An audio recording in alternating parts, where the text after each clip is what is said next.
Good afternoon, good day, everyone. My name is Melissa Sokolowski. I'm a senior project manager with the Smart Buildings Center, and I'm happy to welcome you here to today's session, our last one for today's virtual conference. We've had 2 days so far of really informative and engaging discussions, and I'm feeling very enlightened and inspired. Please be sure to join us for our in-person session tomorrow at the Smart Building Center if you're able, if you're around the Seattle area.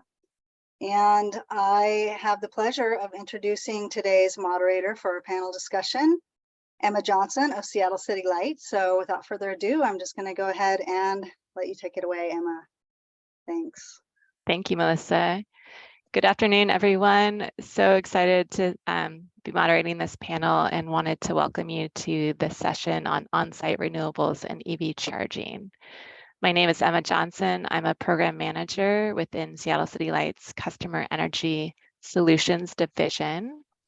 And I, with others in the utility, are launching and managing programs to support customers with investments in on-site renewables and EV charging, as well as a new demand response pilot. So public service announcement, if you're on the West Coast, if you could please reduce your power consumption from 5 to 8 p.m. tonight and tomorrow, that would be great. And I'm really pleased to moderate this panel. Can't wait to hear the presentations. So we'll hear from industry experts who are navigating the challenges and opportunities of building these on-site renewables and storage and EV charging infrastructure. So our panelists include Chris Watson from ICF, Andy Zellers from Influence, Heather Mulligan from PSC, Leroy Ho from Amazon, and Gary Shaver from Envalon. I will let each panelist introduce themselves before the presentations, and after which we'll have a moderated discussion. Be sure to type your Q&A into the dialog box and we'll get those answered. So without further ado, I'll let Chris Watson with ICF introduce himself and describe the work being done with SCL regarding the development of EV charging infrastructure. Chris, thank you. Thank you, Emma. Hi, everyone. I'm going to get my presentation going here. There we go. Should be able to see that. Emma, do we see that without the notes? You have the full screen Yes. version? Looks great. Perfect. Hi, everyone. Chris Watson. I'm Senior Director here at ICF. I lead our electrification line of business. And just briefly, ICF is a mission-driven company with a stated purpose to build a more prosperous and resilient world for all. That's very meaningful to us. We do this for about 50% of our business is really the federal government and agencies across the federal government. And then the rest of our business is for utilities, international development, and consumer commercial and industrial customers, directly supporting leading consumer brands and commercial and industrial customers. And this is important at ICF. We lead by example. We're 51% women-led, female leaders within our organization. We match company donations, and we're really trying to drive. We're the first professional services company to be carbon neutral since 2016. Very briefly, in the electrification line of business, we support utilities, federal agencies, commercial industrial customers across, I'm not going to read any of these, but a wide spectrum of electrification and decarbonization services, from program implementation to roadmap development. But we're going to talk specifically today about how we're supporting City Light in this transportation electrification portfolio. And the transportation electrification portfolio is more diverse than this, but the programs available today, we'll dig a little bit deeper into each of these. But the fleet electrification program, supporting business owners in this transportation journey through identifying and looking at prioritization of fleet electrification opportunities, the economics and charging opportunities across the fleets. The multifamily program provides both property owners and customers the resources and technical services that they need to evaluate sites for deploying EV charging at multifamily properties. And the public EV charging, while there's some public EV charging available today, this is designed to launch in 2024, and it's the goal with a goal of increasing equitable access to public EV charging. So a little closer about the fleet electrification program. It consists of a few components. Fleet advisory services, which is we provide a comprehensive objective guidance from experts in EVs and fleet electrification, charging solutions to help fleet customers, commercial and industrial customers, look at those opportunities, look at the financial implications, the emissions reduction potential, and then the incentives and grants associated with different deployment scenarios. Another piece of that program allows City Light to pay charger incentives and rebates for the fleets. And now this will cover both the traditional fleet, as you think of light, medium, and heavy duty vehicles, but also non-road equipment for those chargers and capital deployment for the infrastructure. And that this program does support through the design, permitting, and construction process, so a holistic solution for fleet customers. And then the third component of the fleet program, really important, so the City Light Make Ready, the City Light owned Make Ready. So City Light will take on, in some cases, the burden or the complexity of deployment from design, permitting, and construction, and cover 100% of the distribution network, the transformer, meter, and panel costs associated with fleet electrification. Really complex endeavor for many fleet customers. You'll hear from others today talking about their journey, and this is a very well-received program in the market. So if there's anyone with fleets in the Seattle area looking into fleet electrification, considering it, or would be interested in it, reach out. We'll have some more details on that, on how to get in touch with us. With that, you get, again, a customized report for your fleet and all the details that you'll need, including technical and subject matter experts across fleets, the vehicles themselves, and the infrastructure, and along with tailored recommendations. Moving on, the multifamily program, again, provides the resources for property owners, for residents, to look at all the sites that may be available to you, and the economics, the financial implications of deploying EV charging on site. So this will both support your site surveys and technical analysis, along with the options to look at City Light owning some of the infrastructure, the make ready aspects of the program, or the deployments, and then opportunities for partnerships for your deployments at different multifamily locations. Transportation emissions are significant, and in these dense areas where we can electrify more transportation, this program will provide support for meeting your sustainability goals.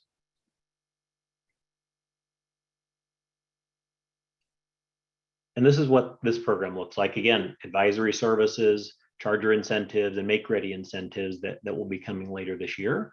The make ready is still being designed, but so far this program has been very well received. We've had significant interest in this program.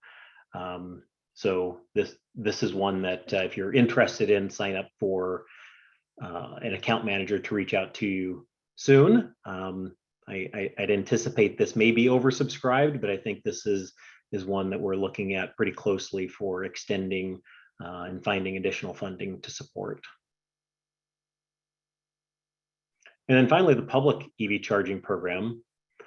Again, this is designed ensuring equitable access to charging in those areas where in-home or at residence charging solutions are not available.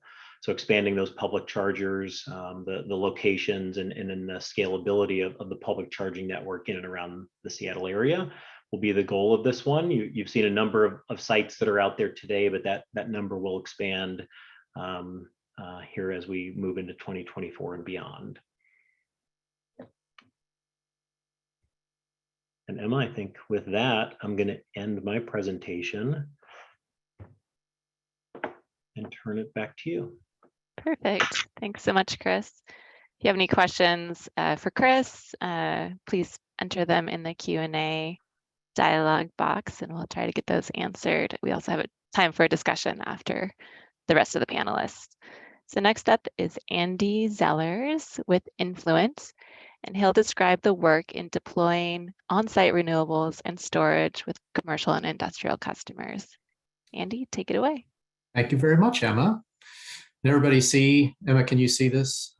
Yep, looks great. Excellent. My name is Andy Zellers. I'm the president and one of the co-founders at Influent Energy.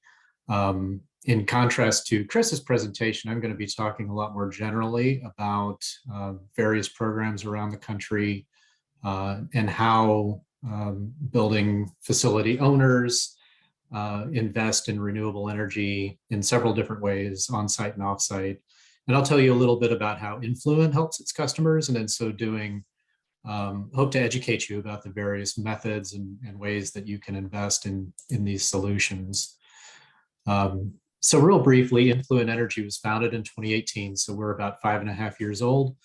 Although I tell people about 2.5 of those years were during a pandemic when there wasn't a whole lot of renewable energy purchasing going on, at least in our experience. We are based in Kansas City, Missouri, but we do work all over the country. So our clients have facilities in multiple states. Sometimes they themselves have clients in multiple states. So as I describe our work around the country, it seems a little frenetic, but we don't target these specific geographies. We target verticals, and the geographies are sort of a byproduct of that. We are a certified woman-owned company. We've completed more than 1,000 turnkey commercial solar systems around the country in our company's history. That includes 17 different states, and that number is actually probably behind. We've been growing in our geographic reach lately. We have extensive regulatory experience here at Influent. One of the things that we do is attempt to help our customers that require some sort of approval from a public utility commission or even a local regulator to get their projects off the ground. But mainly what we try to do is minimize the amount of time that it takes our customers to invest in these projects. We know that everyone is busy. Most of our customers do not have a dedicated energy manager or the team of energy managers that they probably need. So we do our best to act as an outsourced resource for our clients to determine what program is best for them, what facilities they should start with if they have multiple facilities, and then running the engineering and construction process as much as we can on their behalf. So our focus is on, and I'll discuss on-site and off-site solutions, but for the most part, we're going to focus on on-site because that's what we do. And there are a variety of sort of flavors of what you can do on-site, but that is our business. We're not in the residential business, and we're not in the utility scale or VPPA business. All of those are very worthy causes. It's just not what we do. So I'm going to be focused on commercial and industrial on-site solutions. And for a brief history of our company, our client base includes regulated utilities, sometimes energy services companies, and sometimes end-use customers. For regulated utilities, if there's anyone out there in that world, we spend time assisting them in developing on-site renewable options and then deploying those options, including acting as a full engineering, procurement, and construction turnkey company. So we are licensed professional engineers, we're licensed general contractors, and we're licensed master electricians. So what we do, and this is something if you're approaching an on-site project, all of these steps will have to be taken, whether that is done by someone in-house for you or an outside consultant or a company that's selling you that program or that project. All of these things have to be complete. So first we have to determine how much solar can you handle? Is your rooftop suitable for this? Do you have enough real estate? What is your current load? How is that load going to be impacted by solar? Do you have a cap on net metering? Is there only so much that your utility will allow you to install? And in doing this, we're going to figure out, hopefully, the best possible investment based on ROI, based on upfront cost, or based on a power purchase agreement price, whatever you might be paying. For the installation process, this is a construction project, so you'll need a general contractor. Sometimes the labor is outsourced, sometimes it's not, depending on the size of your project and depending on where it's located. But you'll certainly want to look for someone who's NABCET certified and who knows how to do these kinds of things. And then post-installation, you need approval from your local utility. You need approval from a local AHJ or authority having jurisdiction. And then afterwards, you'll want to look and verify that the proposal that you got reflects reality after that project is installed. So one thing we do for our clients is, 1-2 months out and then a year out, we'll review previous utility bills and post-project utility bills to verify that you've gotten what you want. So this is very high level. It gets complicated in a hurry, as I'm sure our representatives from regulated utilities will tell you. There's an awful lot of programs out there. So what's available for you is going to vary to a great deal based on what state you're in, whether your electric provider is a regulated utility or a municipal utility or a cooperative utility. They all have varying programs, some of which need to be approved by regulators. And so that's why the project you invest in Idaho may not be available for you in Washington State or Oregon. But at a high level, why are we doing this now? Why are we investing in renewable energy? There really has been a sea change, and I've been in this business for about 12 years. And in the past, most of the customers we talked to looked at this as a typical capital project. So they may look at it with the same sort of investment lens as building a new parking garage or adding a new refinery, whatever their business is. And now they're looking at it more as something that we kind of have to do this.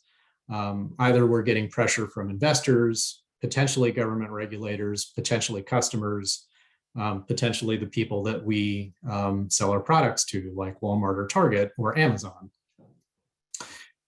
Sometimes we just want to save money, and that's becoming a more and more attractive option with the tax credits and with increasing utility bills. And sometimes we're looking to offset tax liability. Sometimes we're looking for a combination of all three. There's basically two buckets of how to invest in renewables. The first, as I said, is offsite. So this is a program where you're going to spend some money, sign up for a contract, and you're never going to see probably the generation station that's providing that renewable energy. And this is usually a big wind farm or a big solar farm, sometimes in your state and sometimes not, but somewhere that's away from you, more akin to the kind of power that you get now from centralized generation. And this can take the form of a green tariff. It can take the form of a community solar subscription or a virtual power purchase agreement or a traditional power purchase agreement. So the reason that folks do this is because there's usually no upfront cost. You're usually saving a little bit of money right away. You don't have to manage a construction project, and you don't have to give up any of your local real estate. The biggest disadvantage to this is you may not be meeting very strict carbon reduction goals. And depending on your company, depending on what you've set as your carbon reduction goal, your lawyers and your consultants are going to have to look very carefully at, whether an offsite program will meet those promises or not. Sometimes they will. The more that your company is, the more aggressive your company is, and the more that your company is sometimes based somewhere outside the United States, it may be tougher to meet those goals if you invest offsite. And onsite is exactly what it sounds like. Some manner of generation equipment is going to be on your property, either on your rooftop or on the ground around your facility or on your parking lot. The biggest advantages here are you're going to keep the renewable energy credits, or the RECs. That's typically how you measure compliance with carbon reduction goals. You'll get to keep the tax credits, you'll get to keep the depreciation, and you'll have that system on site. The disadvantages to this are you do have to give up some real estate. Sometimes it's real estate that you don't really want, like on your rooftop. Sometimes you may want to keep that open because you may have new equipment going in 10 years and you want to keep that available. So those are generally the trade-offs between on-site and off-site. So for the on-site options, and we offer all of these types of programs, you can purchase it outright. You'll get the upfront, you'll get the tax credit as soon as the system is complete. You'll keep all the renewable energy credits, and you'll keep all of the depreciation. You can own that yourself, or you can have someone else own the system for you. And there's an awful lot of money out there for investments in renewable energy. And if you look like a good credit risk, then lots and lots of folks are going to fall all over themselves to offer you a power purchase agreement or some manner of equipment lease, something like that. And you would go that way because, sort of like the offsite options, you don't have to pay anything up front. You can just start saving money, and you don't have to worry about operations and maintenance of the system. You will probably not get any tax credits. You will probably not get any RECs, although that can be negotiated sometimes with that third-party owner. And then a little bit more rare is what's kind of called a rent the roof or a front of the meter program. And this is where you've got a system on your property, but you're not using the energy on the property. You're sending it back out to the grid, and you're generally getting some kind of lease payment or some kind of stipend to host that system for someone else. So these front of the meter programs, and they're called that because the energy goes back out to the grid. It's not used on site. This is very common in community solar states. So ones with permanent programs like Minnesota, like Maryland, New Jersey are the ones that come to mind with those permanent type of system, permanent type of programs. There are other states like Washington State, Colorado, New Mexico that have open bidding for competitive community solar programs.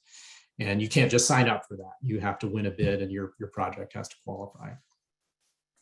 So for a program like this, the lease terms are typically 20 years, and you may have 5-year adders that will be at the discretion of that system owner. It will not offset any of your usage, so your utility bills will stay the same. You'll just get a check for hosting that system. And then the system owner typically keeps the renewable energy credits, although that can be negotiable. This is becoming a little more common with utilities, and this picture here is one that we built for Entergy New Orleans. Entergy had a 5-megawatt pilot system or pilot program, and that pilot program expired. So these programs are usually very good and very short-lived. So if you hear about it, it's something to jump on quickly. So behind the meter systems, as we mentioned, there's basically 2 kinds. You can purchase that yourselves. And if you want to purchase it, you sign a construction contract with a company like us, and we can build it for you. It works very well if you have a tax appetite and a need for on-site direct carbon offset. Customers can take advantage of net metering or getting paid to export some of that power. You'll retain all the RECs, you'll retain all the tax credits, and essentially you get free energy for a couple of decades after that system has been paid for. So one of the downsides to this is that you are responsible for operations and maintenance because it is your system, although you can pay someone to handle that piece of it for you. Third-party ownership, it's typically a power purchase agreement, although there are states where you can sign an equipment lease or an energy services agreement, something along those lines. And it's a little bit like those offsite type of agreements that they usually last from 20 to 30 years.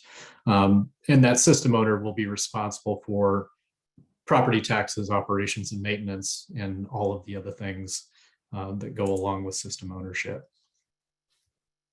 So we'll talk real briefly about batteries and some of the applications that are that they're being used for. And these are changing very quickly. Utilities are adapting very quickly and offering their customers lots of new options. So the biggest one that we've used batteries for in the past is called peak shaving. So as Emma was mentioning, if you're on the West Coast, they would appreciate if you curb your power usage in the later hours of summer days. And this is a very good application for either residential or commercial and industrial type customers. So if you have that battery, you can charge it during the day when the sun is shining.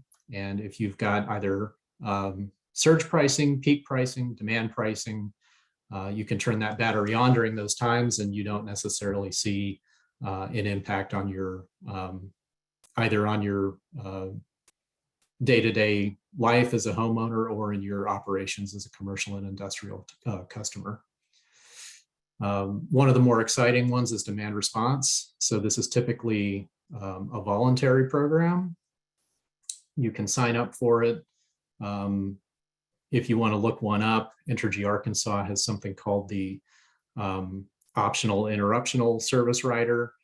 And what this says is, okay, utility, I will pay a lower rate for electricity. And in exchange, you can tell me, a handful of times a year that you want me to curtail usage. And you have to give me a little bit of notice. In Entergy's case, it's 24 hours. And then when that happens, I'll curtail usage. If you have a battery, you can sign up for that program and not curtail usage because you'll have backup power on site and available. Ratchet demand is a little more technical. If anyone asks me to explain in detail what this is, I'll probably Google it. But essentially what it allows you to do is the utility will keep track of your highest peak usage, the very highest amount of electricity that you use throughout the year on any one day, and that will set your rate for the rest of the year. So if you can reduce your usage just a little bit, even on that one day, it can provide year-long savings, and that's a very good application for these batteries. And finally, a tariff shift. So if you're able to meet some of these requirements, you may be able to move to a more lucrative tariff for yourself. So that's all I have, and I'm happy to answer any questions when the time comes. Thanks, Emma. Thank you so much, Andy. There are a few questions for you in the chat. See if you can answer those in a written response, and we can address any further questions after the presentations. Sure. Great. So great segue into our next panelist, Heather Mulligan with PSC. She's going to describe the program support for customers and deployment of renewable energy and EV charging. Thank you. And I think I'm up and sharing now. You see my presentation? Excellent. Thank you, Emma. So hello, I'm Heather Mulligan. I am the manager of customer clean energy solutions at Puget Sound Energy. And much like some of what Emma was describing at the start of her introduction, PSE offers a variety of products and services to support our customers' efforts to be more sustainable through renewable energy, either on site or elsewhere, and through electric vehicle services. So I'm going to try to give you a very quick tour of those products. If I can advance my slides. I am sorry, I'm having technical difficulties. There we go. Okay, so hopefully you see the next slide now. So as I said, I'm going to start with the renewable energy products and services that we offer. And I think some of what you heard from Andy is applicable here.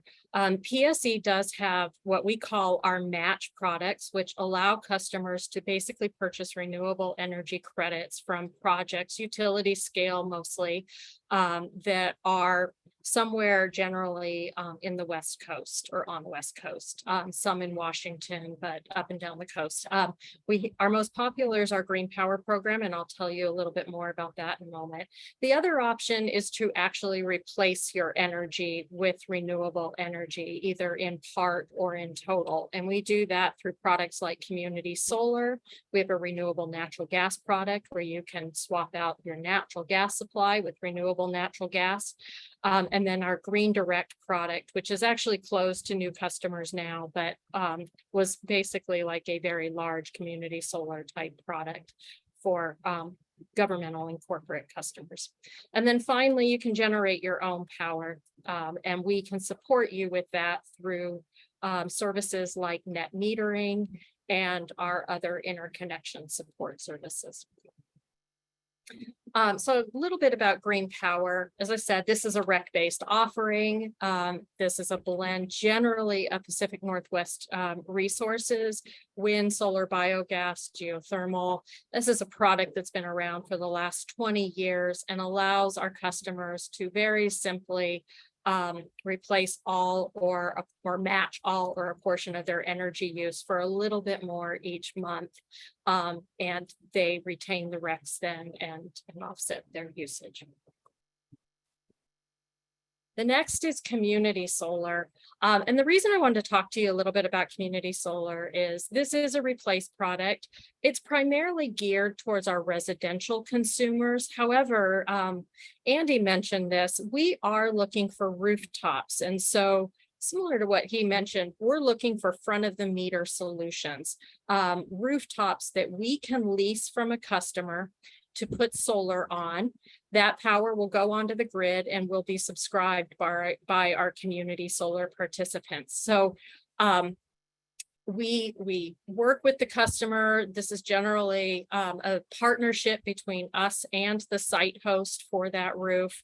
It's roof space that site host is not utilizing for other purposes. And so this is a great way to monetize some of that and support the transition to more renewable energy.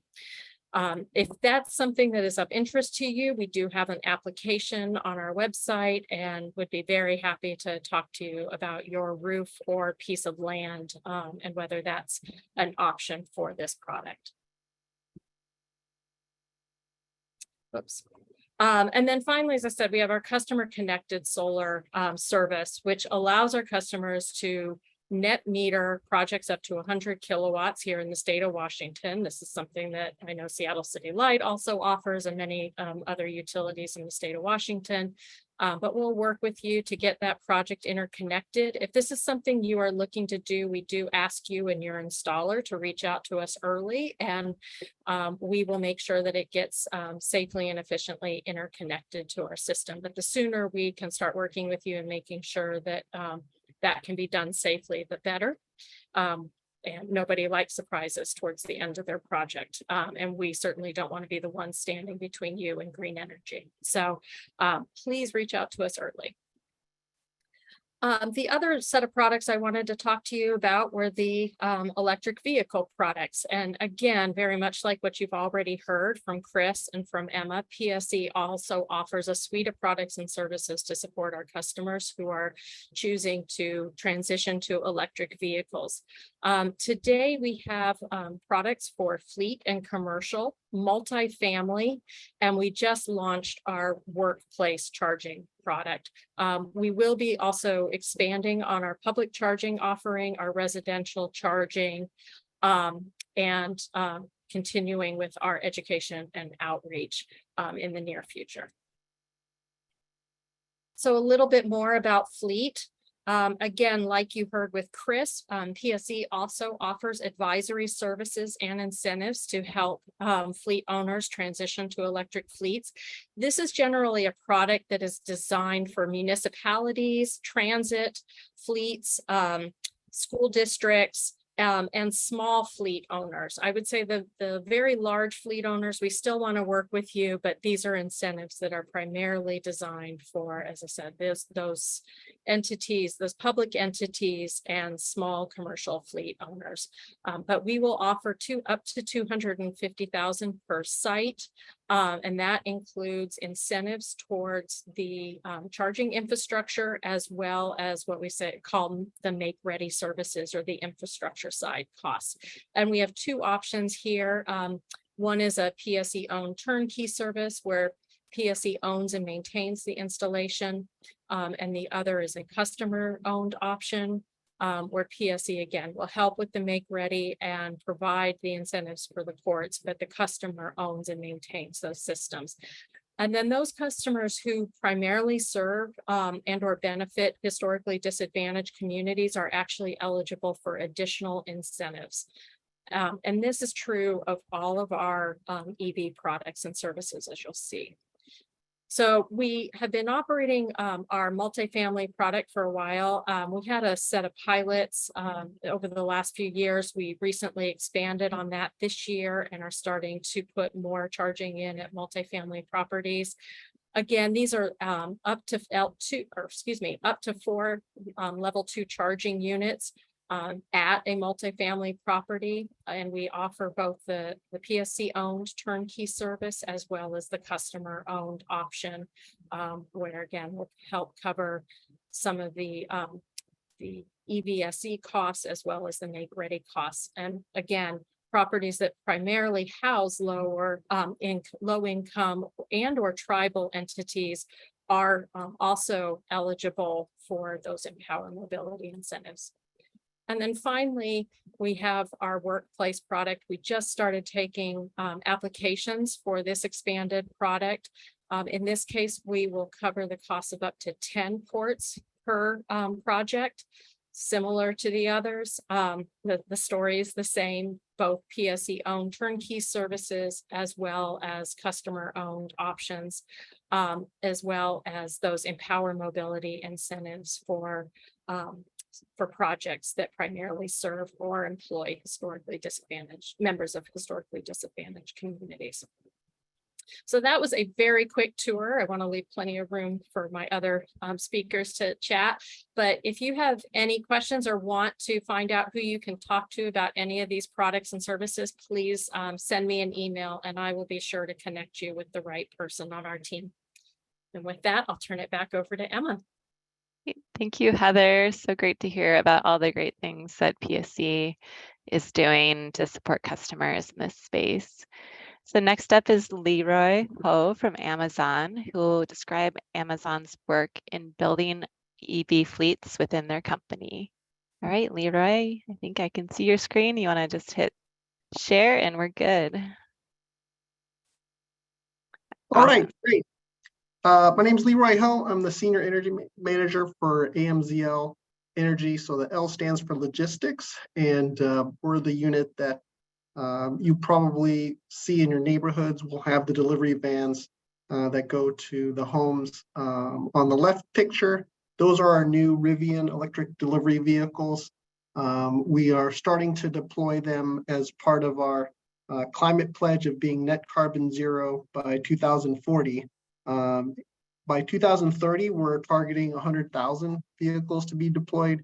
And we started last summer and we're up to about 5,000 right now. So we've got a long ways to go, but the 5,000 are spread across 800 or so cities / regions, and they've delivered upwards of 150 million packages to customers so far. And you may notice that the Rivian vans or the vehicles on the left are probably the most familiar, but know that we've called middle mile or longer haul routes, which include like the 18-wheeler vehicles, and we are planning to convert them to electric vehicles as well. And to be able to deploy in 800 cities is very rewarding, but it also comes with a lot of headaches. And so I'm hoping to share some of the experiences and lessons learned to help you all in your particular electric vehicle project. And I wanted to just lead off with the fact that it's a process, and the process has a timeline, and it's prudent to incorporate that timeline in your planning, or you're just going to have unmet expectations. Shout out to Dominion Energy. I borrowed this slide from them.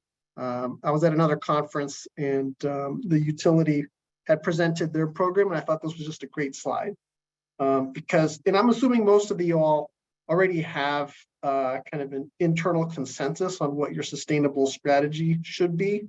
But if you don't know that, there's a lot of internal alignment that has to occur, which will take time. And you need that before embarking upon the EV delivery infrastructure. And the EV delivery infrastructure, while most people may be biased by a residential experience, the commercial experience typically takes a lot longer. And so Dominion slide shows 12 to 14 months. And I think audience members may think, well, that's pretty long. I actually think that's pretty reasonable, given the amount of dependencies are involved. For example, the utility coordination, which I highly recommend engaging your particular account manager. They will be a great guide for you within that organization.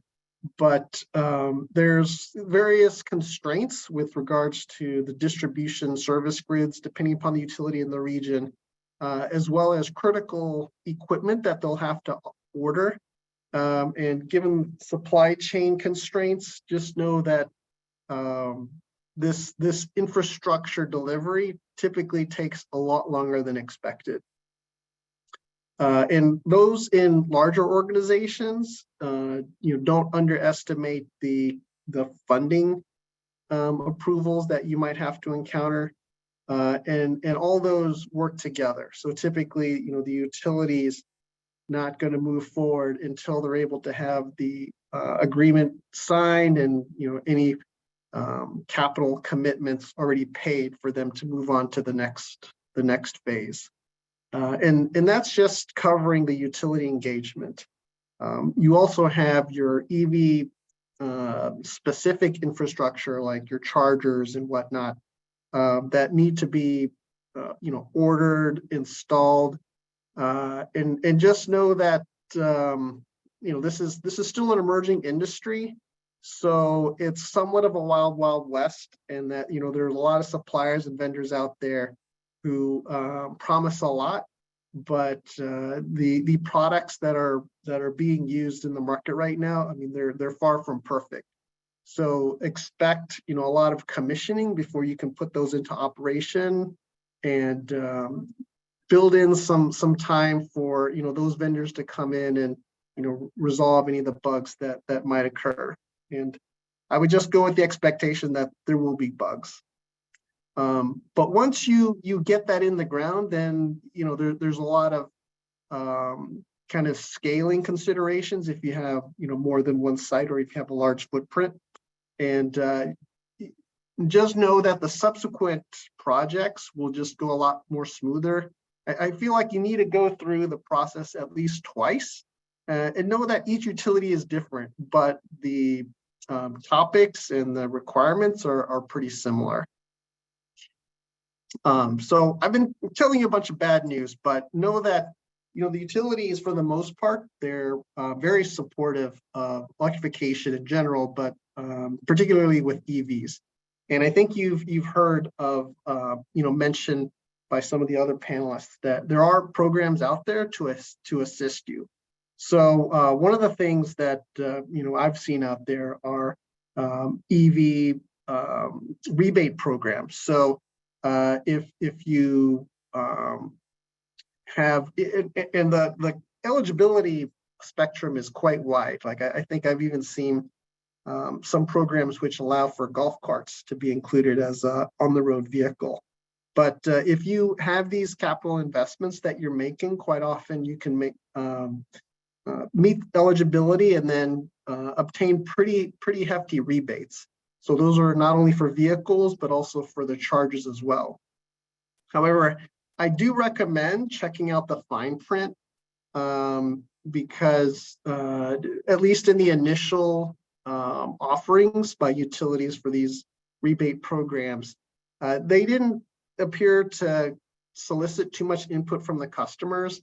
And so a lot of the programs were deemed infeasible by customers, and so there was kind of low adoption.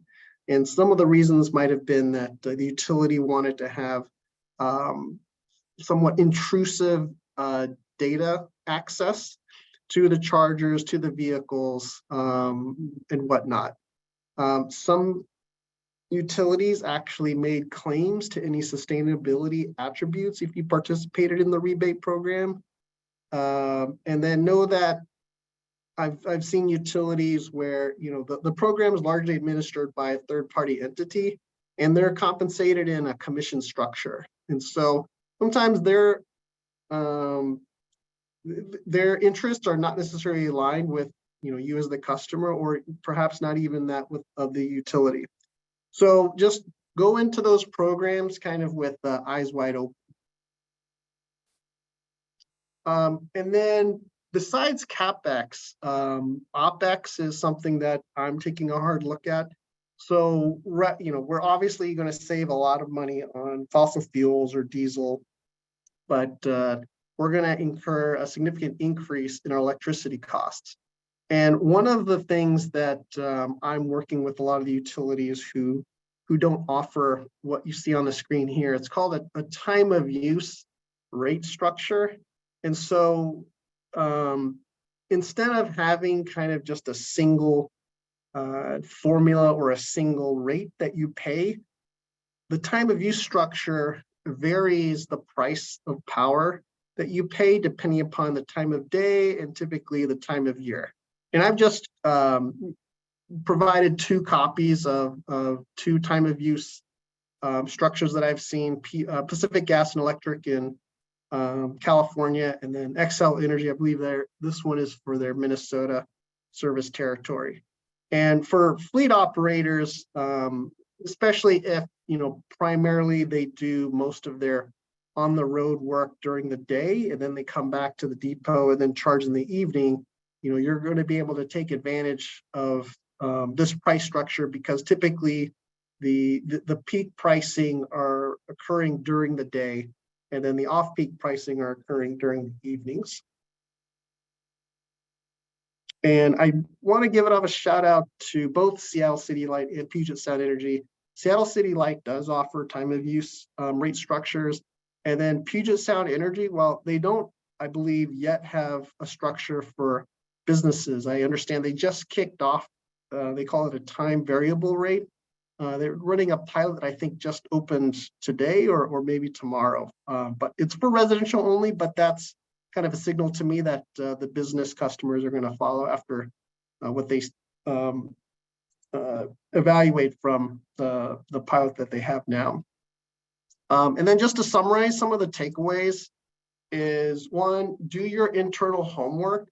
It really helps to understand all of your dependencies, and the utility is going to want to typically assist you because they're very supportive of EVs, but help them help you by understanding, you know, your requirements, your dependencies, your timelines, and especially, you know, your potential load. And I want to just I can't tell you how many times we've been able to resolve a crisis situation with the assistance of our utility account manager.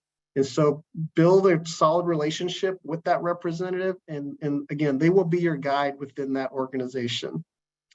And then finally, you know, my takeaway is, you know, buyer, just be educated because as an early adopter, you know, there are some additional risks. So I mentioned the capital cost rebate programs. Make sure that the program fine print are something that's compatible with, you know, your operations. And finally, know that there are rates out there that may align to your charging behavior in a more cost-effective manner. So thank you all, and hopefully you've taken some of the lessons from, you know, what we've experienced thus far. We've got a long road to go, but it's been really rewarding. Thank you so much, Leroy, for the insight to navigating the variety of utilities out there across the country. And thanks for being a trailblazer on that. So next up is Gary Shaver with Envalon, who will be describing the emerging technology of solar integrated facade products and how customers are deploying that technology. All right, Gary, you're up. Thank you very much. Let's see. Oh, we lost your deck. There, how's that? Got it. Thank you. Perfect. Thank you. Well, thanks for having me. Good afternoon. My name is Gary Shaver, and I'm the president and managing director for North America for Envalon. And so our whole thing is, are you on? Which is meaning, have you electrified your building? So I'm going to run you through some about building integrated PV and some of the technology, some things to consider today. Let's see if I can get it to forward here. There we go. So who is Envalon? So Envalon is a wholly owned subsidiary of a global company called Grenzebach. Grenzebach is a family-owned Bavarian German company that's located just northwest of Munich. And Envalon's purpose, Grenzebach's been in business for over 60 years. Probably most of the glass that's in the buildings that you're sitting in were created on machines that were created by Grenzebach. They have created machines for manufacturing thin film solar. So they're very, very well known globally, with at least 6 different countries. Envalon is part of that, came into being about 2 years ago. And so we are a solar facade manufacturer made in Germany. And we're really focused in on the 28% of greenhouse emissions that are coming from building operations. And so our focus is not just net zero, but moving to net positive and into the transactive world. So a lot of this you're going to know, but drivers for urban electrification. This is what we're watching, and this is CBRE research. It was an international study that was done, building owners that are looking at investing in new buildings or retrofitting, also looking at their renters to see what they're wanting to do. And the things that really pop out to us, no surprise, but you can see the percentages, is they're really focusing on reducing resource use, greenhouse emissions, reducing air, water, land pollution on site. And so that's an area that we're watching very carefully. As you can see here, I love these, they're so complex, but our focus is we're looking at how do we bring solar into the opportunities of electrification? How do we provide more of that power in the urban setting and bring that into the residential, commercial is where we're focusing, industrial a little bit, and transportation is an area we can get into as well. And the whole idea is, again, to avoid rejected energy or wasted energy. And so again, that's where we're looking. We are really looking at generating close to demand. So that's on site to avoid system loss. So roughly in the US, I just looked at the updated numbers yesterday or the day before, and it was somewhere between 4 as high as 8%. I'm just using this slide to show that, you know, we've got a lot of line losses when you're taking it through distribution, all the transformer loss, et cetera, regardless of whether it's hydro. It doesn't matter what the source is. When you're taking it through distribution and getting it out to the public, you're going to take losses. So somewhere between 5 to 8%, and we'd like to be part of the solution to avoid that. Then we're looking at on-site as being really, you know, part of getting clean energy in close to site, providing resilience, independence to the owner, to the customer, engaging in that transactive grid that everyone's been talking about for many years with various different technologies. And then really what we're focusing on is to make it look good so that the designers, so that the architects, the owners that have a certain need feel good about what they're seeing, and they're excited. So even though we do residential, where we'll work in multifamily, a lot of the projects that we're looking at right now in the US are commercial.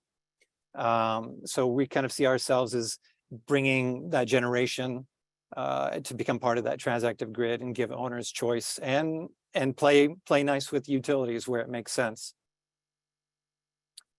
So BIPV's role in urban electrification, I've kind of mentioned a little bit as moving on here, but building integrated, there are different types. And I'm going to kind of, in the past, there's been discussion of what is BIPV, what is BAPV. And I just want to simplify this down, and I'm going to use Fraunhofer's definition. And just BIPV is designed for construction. It's to be used in buildings, integrated some way in the building.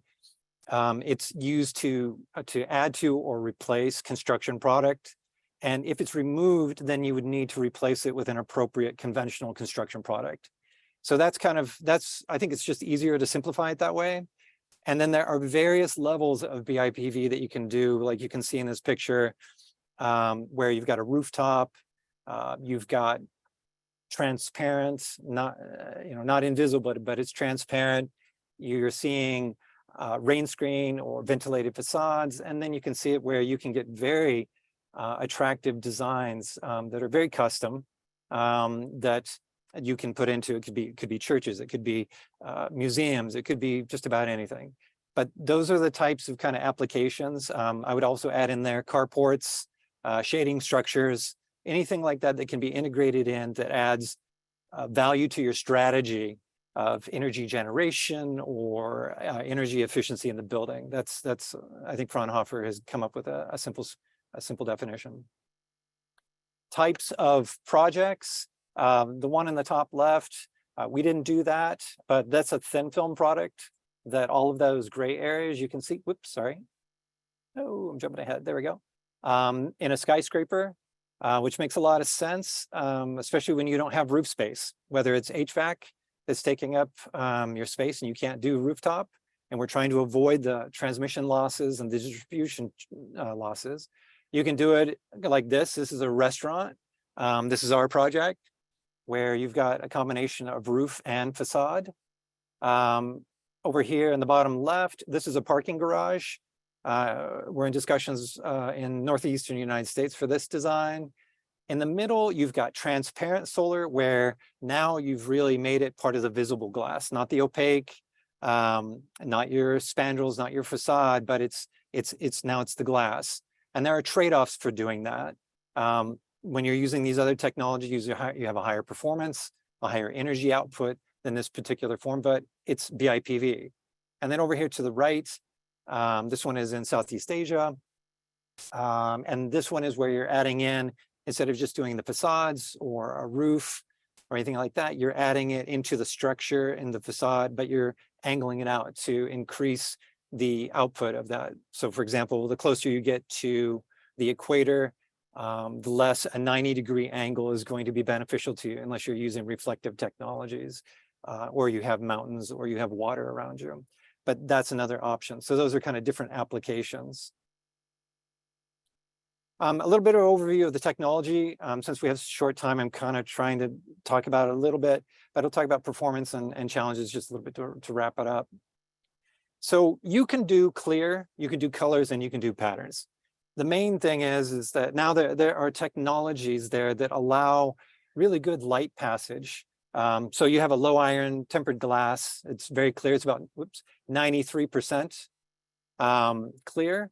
When you add in colors, things like that, now you're talking about, like, for a dark gray, that's your highest performing, or a black, around 90%. So there's not much loss in your transmission. And then as you move to lighter colors like this gold, now you're about 80.1%. So that will affect the output, the energy output, by somewhere between 10 to 15%. You can do patterns. Our company can do that. We can do different colors. And really, you can do anything you want color-wise to fit the needs of your customer, the architect, whatever it is. But all those technologies are out there. There's some great technologies. Solar facade performance. So you can generate electricity. It used to be when I started out, everybody was fighting solar. And then now everybody is saying solar has to look a certain way, 20 degrees or 30 degrees facing south. Well, that's not the case. A tree has leaves all the way around it because it can gather energy at 360 degrees. It's the same with a building. However, when you put a rooftop system, you can see up here on the top right, 100. That means if we're using the base system of a rooftop system, let's call it a 20, 25-degree angle, let's call that the base case, and that's 100% of what it can do. If you lay it flat, it's about 90 degrees, barring any snow or dirt or things like that. And then when you go south, it's somewhere, and I'm going to say somewhere because it's 70 to 80%. We actually have a system in the Netherlands right now that's doing 85%. At a 90-degree angle that's facing south. And then as you move off of south, then you can see that the percentage, the performance drops off a little bit, but you can perform all the way around the envelope of the building. The reason is you've got the sun moving through the sky, as you can see here on the left, and then you get reflected radiation, you get diffuse, you get the albedo effect that it can happen naturally, or I was talking with a large company that was looking at doing an entire campus acting as a solar collection project where they were looking at reflecting light onto a facade system, which was pretty cool. But there's kind of an overview of facades. And when you're at higher latitudes in the winter, you get better performance than rooftops. So when you're higher latitudes in the winter and the sun is lower, your facade system will outperform your rooftop. And then in the summer, it flips unless you're using other technologies. Okay, so are we talking about additional cost or ROI? So we have several projects in the US right now that we are in development of, working with the energy modelers, the architects. In Europe, we've got projects in Germany, Netherlands. I think we have one in France. I think we've got closing in on 20 that we talk about this a lot. And this is from the German perspective. And basically what Germany found is, and this is in euros per meter squared, so forgive me, but as long as you're in the somewhere around the 75 extra euros over a traditional system, you're going to get payback that's going to exceed or beat a traditional facade system, which is just a maintenance, right? You're maintaining it over time. When you do an active system, you're getting payback. As you move more to the right and you start moving away from that sweet spot of that green line, then you start getting into where people have a real need to have a certain look. And so then you'll pay the price to get that. But the bottom line is you'll still get a return on investment. So for example, manufacturers like us, we are looking to standardize and get it to a high level of manufacturing to be able to push that further to the left to make it more available to all types of buildings. And over here on the right, this is a project that is being worked on in Germany.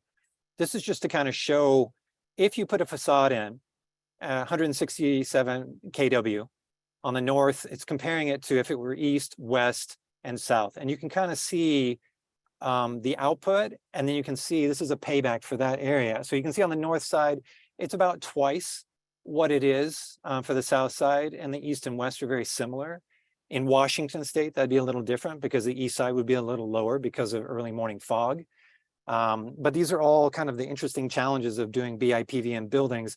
It's the sophistication and the accuracy of the modeling that's done, not only for the light that's hitting it, but also for the reflected light that you're getting from your surroundings, from mountains and things like that. So many times we're talking about a project in New York City that's coming in with a simple payback of under 5 years for a project. They have incentives. There's some other things that they're doing, but actually the energy performance is pretty good. The challenges for this, for BIPV, is that you're blending two different technologies. You're blending a building technology with a ventilated facade, or what we call in North America, the rain screen, and you're joining that with BIPV. So both of these are relatively small, like BIP is small compared to rooftop or ground mount. Rain screen is also, compared to other facade technologies, is emerging, but it's not the main player yet, but it is coming on strong. In Europe, rain screen ventilated facade is everywhere, and BIPV, they have a real need because they have an energy recession that requires them to look for sources to generate on site or close by. So when you're joining these technologies together, it isn't just solar. In fact, we don't even see ourselves as a solar company. We're a materials company. We're a building materials company that needs to bring to this a really good understanding of how materials work on the side of buildings, or how they're working, structurally, how they're working with wind loading, seismic. Fire is a big one that you deal with, because anytime you're over 5 stories or approaching it, you need to have your NFPA 285, 2CX 268, and probably you're going to want E84.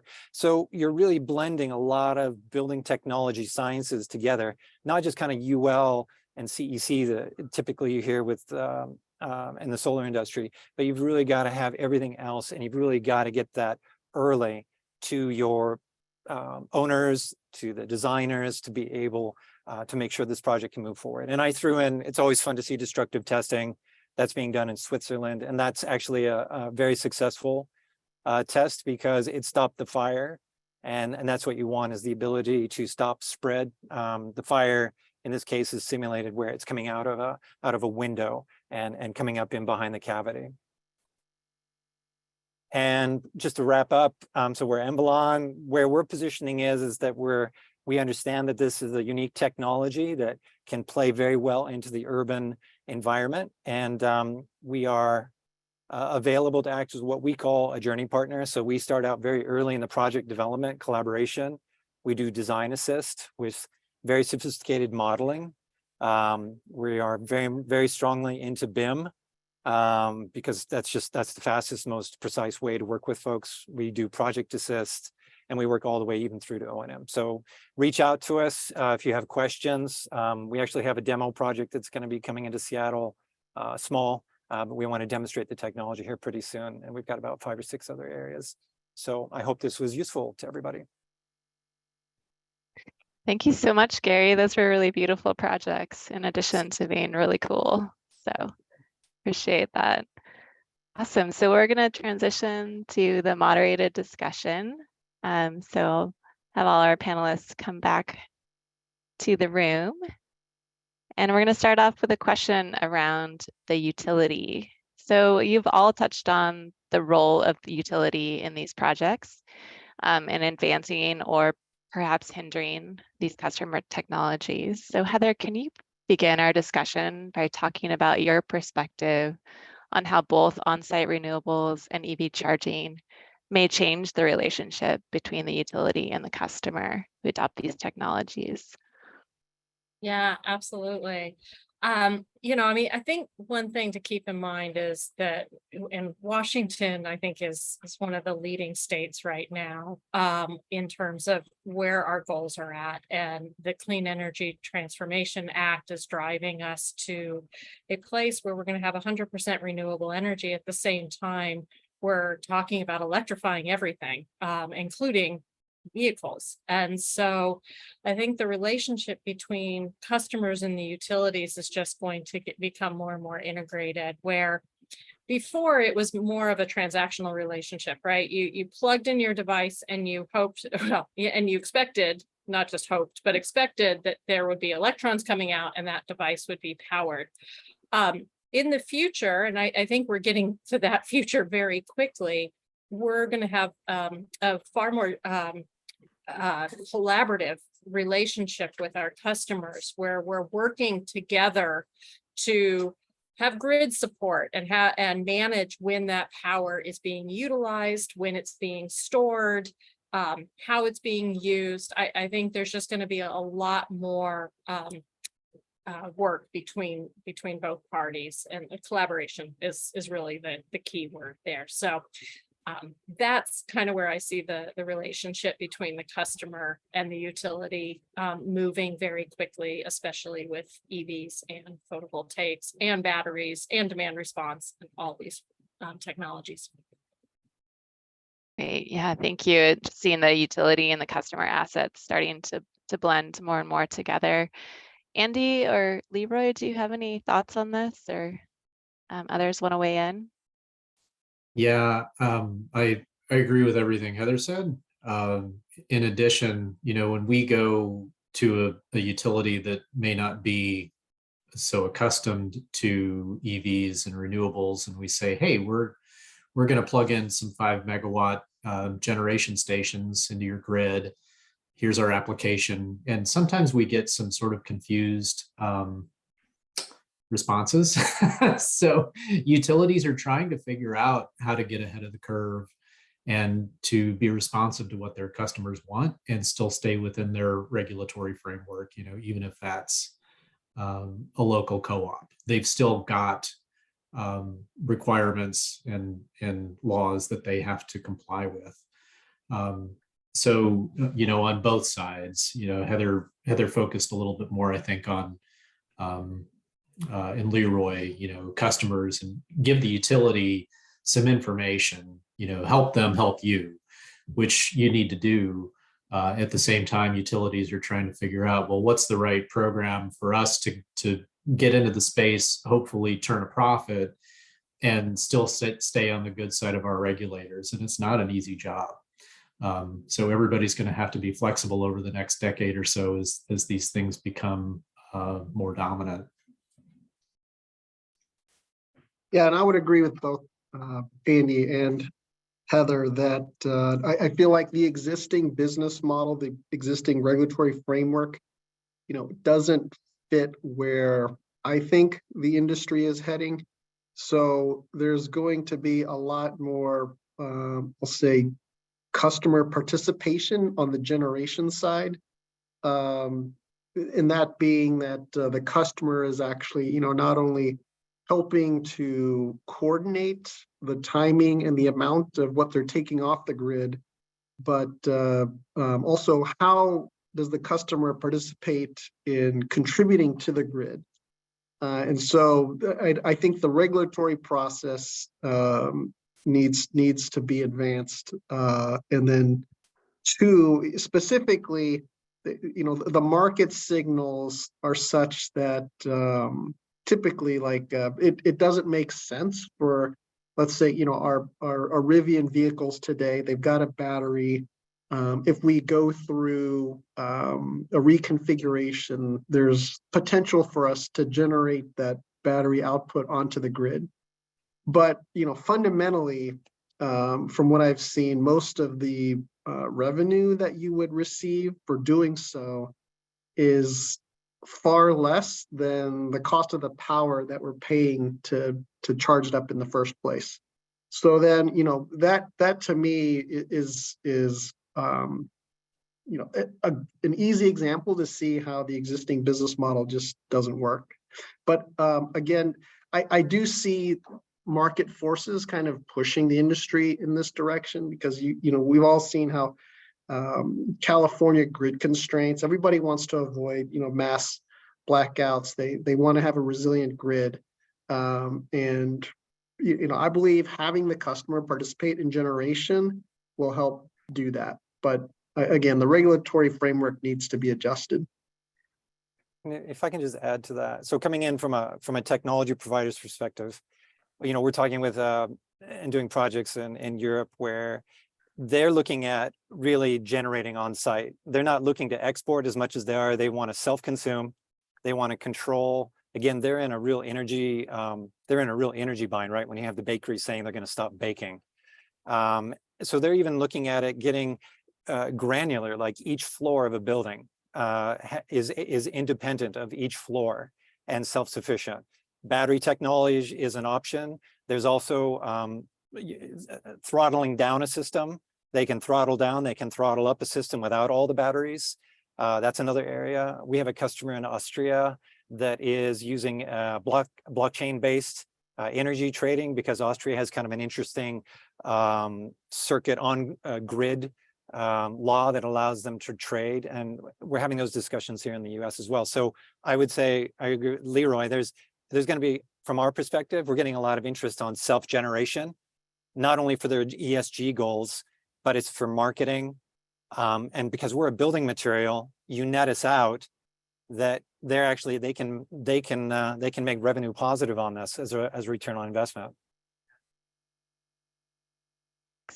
Chris, do you have any insight from the work that you're doing with customers that are electrifying their fleet? I'd say the velocity in this market, right, is in some ways surprising. But when you look at the investments being made, whether it's in the vehicles and equipment themselves, the capacity, essentially to meet this upcoming demand. But in some ways, that's driving the demand.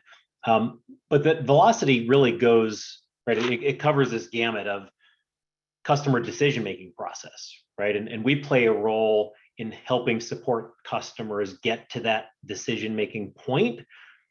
But once that decision is made, the deployment it today, I think, is held up, in this sort of capacity bottleneck, if you will. And the implications of that, if you think about it from a just a broad market perspective, right? When you think of it in terms of a skyscraper being built, right? They take decades to engineer, design, construct. When you think about electrification, Hertz made the decision to buy 100,000 Teslas on a Saturday, right? So the velocity in this market is quick. I don't know if Leroy can speak to the time that Amazon devoted to kind of this decision-making process, but once the decision is made, it's all hands on board to figure out all the other pieces of this, the infrastructure, where are we going to get the energy, how are we going to put it together in the most economical way. So I think customers, this velocity in the market has really increased from kind of traditional how we think of energy and deployments and long-term capital plans. The economics are certainly improving by the day as more and more investments are made in this capacity and at scale. And I think it's a really interesting time to be in the energy markets. Right. So next, let's kind of move to discussion around things that you think will really help, whether it's technical, economic, or social and political. So Leroy, do you want to kick us off with like things that you see that would help, particularly around the financial part of this, dynamic rate structures, more project financing? Sure. Yeah. And I think, step one would be more of a universal offering of the time of use rate structure that I described. And, the on versus off peak rates, the difference could be very significant.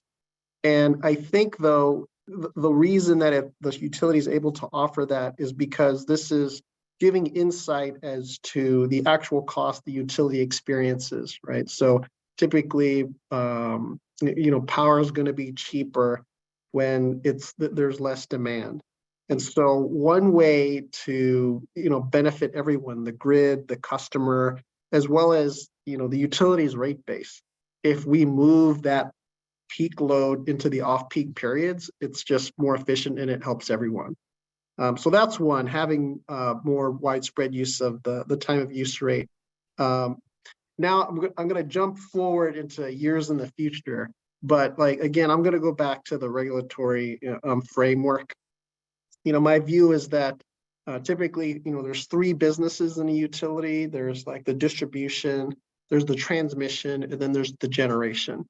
And right now they're all kind of lumped into one, and there's this kind of, cost plus recovery from the utility. And I think certainly it makes sense for the distribution and the transmission to stay with the utility, but there's got to be some new thinking around the generation. Is it most effective for the utility to always build everything? Or if you already have the customers who are making these investments in assets that could be generation, then, instead of building from scratch, what can you do to bring those assets onto the grid? Very Emma, can I interesting. jump in? And just from the utility perspective, I totally agree with Leroy on the time of use rates. And as he mentioned, PSE does have a pilot starting we are starting with our residential customers to test some things out. But I've got to say, I am personally a big believer in time of use rates or time varying rates, whatever we want to call them, and the role that they're going to play in all of this, because they're going to really allow the consumer to make decisions about how they use energy, how they store energy, how they generate energy, quite honestly. And I think that's really going to support, as I said, that relationship, that collaboration with the utility. If we can be sending the right price signals to that customer to help them make those decisions, then great. But that's the give and take that we're going to need. And I really think it's going to be time of use rates that are going to get us there. Thank you. Gary, any thoughts on the technology breakthroughs that are needed? Yeah, I mean, we can go faster than people are comfortable with. You know, and that's the really cool thing about technology. But I'm big on, you know, we can all play well together. But you know, most of our projects are, you know, it could be in front of the meter. For example, we could do community solar on the side of building because you've got 10 times the surface area on a building that you do on the top of the roof. And well, okay, now they want to have a daycare center up on the roof, or, you know, whatever, a community garden. Okay, we can come in, we can do that. So I'm big on empowering the building owners, though, to be able to be part of the generation, and then really work on, I like the idea of the prosumer, is to find a really smart prosumer approach to give them the ability to engage and not restrict innovation. Perfect. So Andy, this question is for you. So clearly battery storage is a fundamental component for the success of a lot of these technologies. Can you elaborate more on how you see storage playing into that success for both on-site renewables and EV charging? Mm-hmm. Yeah, it's a very important piece. And I can tell you, you know, in my 12 years or so in this industry, all of the battery projects that we've really done have been in the last year or so of my career. And the reason is customers are shifting their expectations as to what they want out of it. And up until now, and some big users still think, oh, battery's great. So if the power goes down, I can turn the battery on and I'll have sort of a microgrid, which you absolutely will not. You can, because of anti-islanding, because of the amount of batteries it takes to, you know, run a large facility for any amount of time, it's probably just not economical. But this is where utilities are really leading the way with it because, well, utilities, I guess, in collaboration with their regulators, issuing these tariffs like I talked about in my presentation. So you can do a lot with time of use rates. You can sign up for the highest possible demand charge and have that last for 4 hours, and you may not even notice.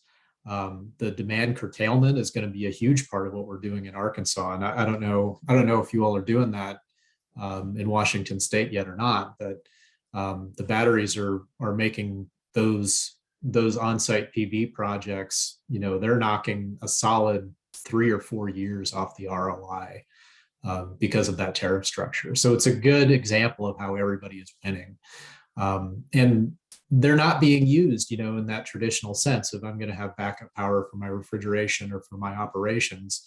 It's 100% working with the utility and deploying it when it makes the most sense for everybody. So in that sense, it's working out great.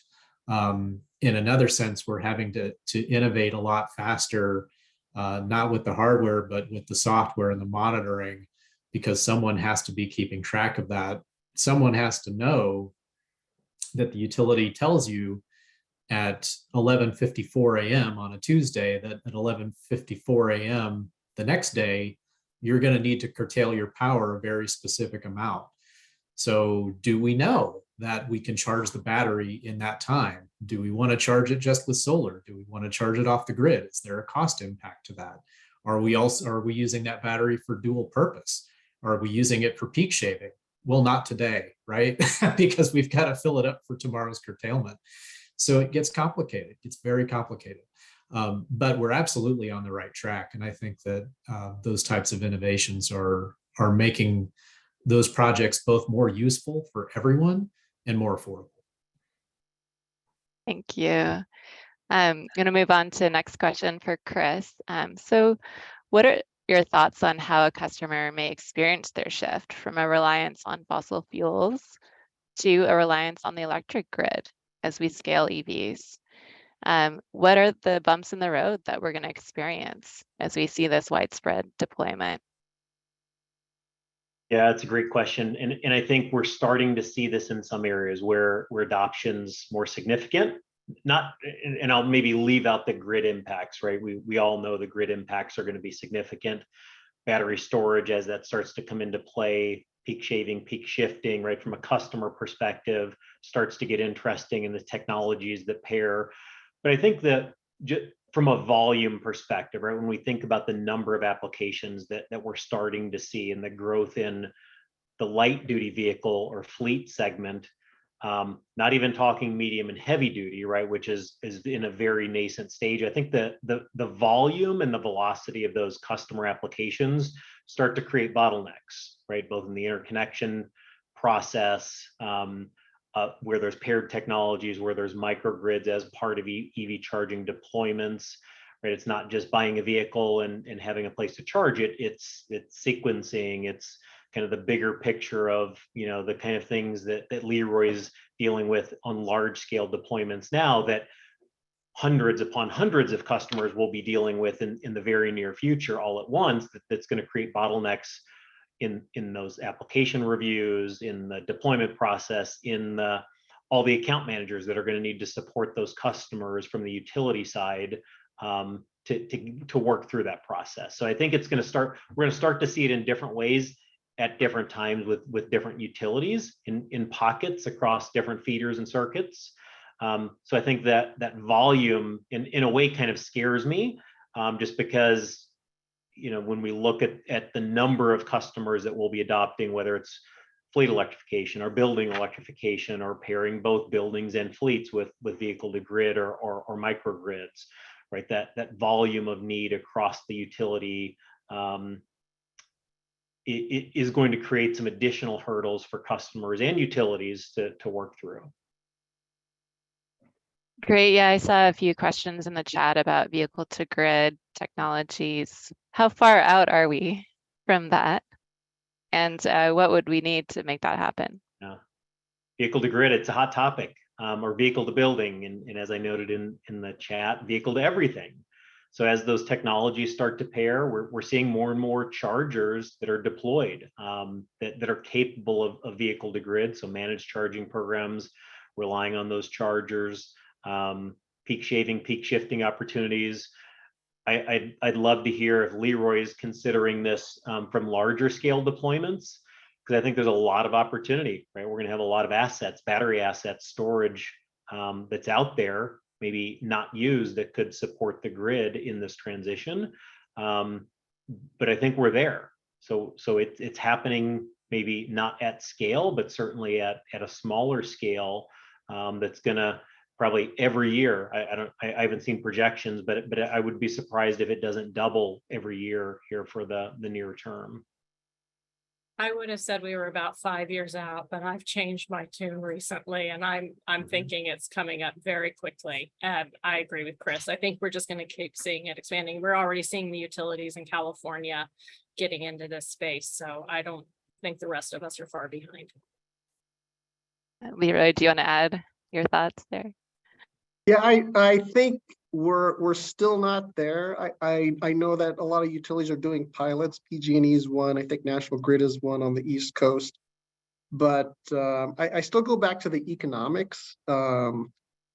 It's not compelling for the prosumer. I heard someone use that term. I really like that term. But at the same time, I don't know if a lot of us are capable to instantly do that today. And it's one of those chicken and the egg things, right? So I know for us to do this at scale, we need to not only change the hardware, but we need to adjust our software. So that takes an investment. And so I have to demonstrate that, hey, if we do this, it's going to make money. But right now, the market structures don't show that, right? And it's somewhat of a losing proposition to pitch hey, if we build it, it's going to come. Even though personally, I believe that we are moving in that direction. But I think for entities to commit the capital, like the market structure has to be there first, and then the investments from the prosumer side will come. Well, thank you so much. Gary, we're going to end with you. So can you talk to us about the future? What are we going to be talking about in 3 to 5 years? Technology. Like I said, I mean, it's really cool. I mean, our company is spread across the globe, so we're getting to hear a lot of different things, like out of Singapore and Europe, and it's pretty amazing. I think the biggest challenge, things can go really fast. There's a lot of, we've heard about DERMS and DERs and all these things for many years. And there's some folks out there that have really moved far in that space. I think it's really a discomfort. It's a collision between where we've been in the utility structures. And I'm not bashing anybody. I'm just saying, just from a technology, it's a collision. Now you have the utilities that have been around for quite some time. They have their economics that they need to sustain. Well, we can bring in technology that the customer really wants, and there's a bit of a collision. So I think we're going to need to find a way to empower that prosumer to be able to have choice. They can get their resilience, and then I see the utilities are, find a way they can engage with that, or they may be more in a supporting role moving forward, kind of similar to what's happened in Europe. So and I know people don't want to talk about deregulation stuff, so it's bad words, but anyway, I think there's a lot of technology. We should be looking at the facades. You look at the building. I look at imagine, if you will, a city, and the sun's coming up. And if we plan this together intelligently, utilities and incentives, you could have the sun coming across a city at different times of the day that's providing optimized power. As it's kind of like a tree, if you will. It's like a forest. And so you're harvesting as much of that energy as possible. I'm not a big, batteries are cool. Batteries are going to come on hot. Investors want that. There's a real drive that's investment driven in that.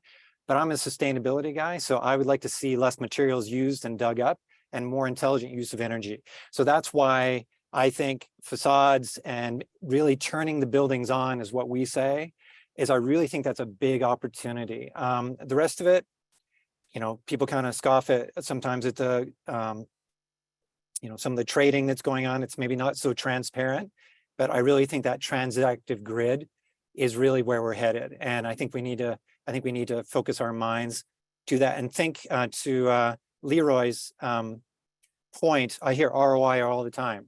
Well, we're a different play, so I can get past the ROI argument because it's not an energy play. It's a materials play as well. But I would argue we have a customer, very large multinational we're working with right now, that they're bringing in their accounting team that will be doing the ROI. But now we're looking at the soft cost. What is the value to them in marketing? What is the value to them in all of these things that really should have value to them? So I see that's where we're headed. Thank you, Gary. And unfortunately, we'll have to leave it there. Thank you all so much. I learned a ton from each of you. For those that have registered for the in-person day tomorrow, it starts at 8. So hope to see you there, and visit the website for more information. Thanks so much. Thank you so much. Thanks, everyone. Thank you.